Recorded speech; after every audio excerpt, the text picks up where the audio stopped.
So, how much hands-on does a data leader require to stay in the current fast-paced tech environment?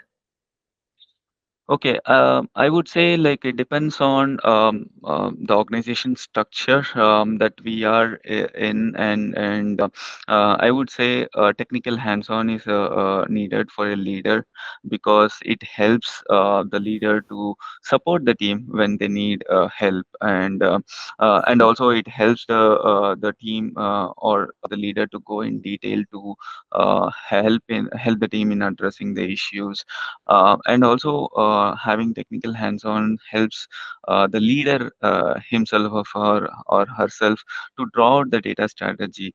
For that, we definitely need some technical hands-on in their profile. Right, Yeah. right. So, what would be your suggestion to move to the data domain at their mid-career from a non-technical background?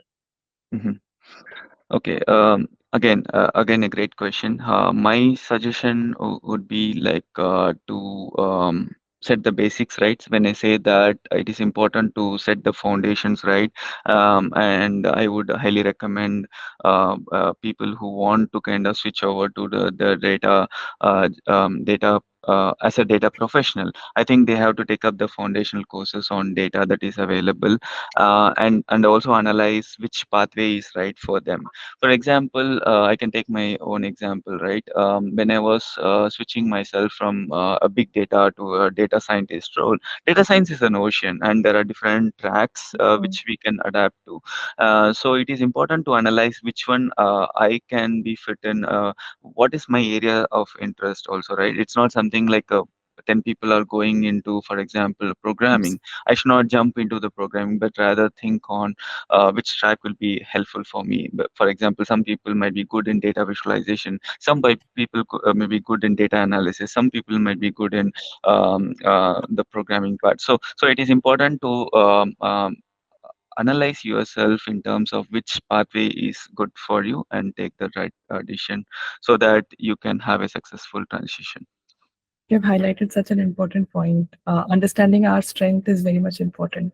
Correct. Exactly. Yeah. Yes. So, how do you keep yourself updated with the advent of the Gen AI?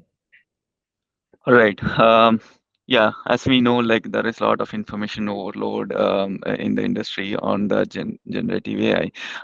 There are many resources available, I would say, but I keep myself updated in terms of subscribing myself to the AI communities, to professional channels, and also I go through a lot of research articles, and also the leadership connects that I have is helpful in terms of keeping myself updated.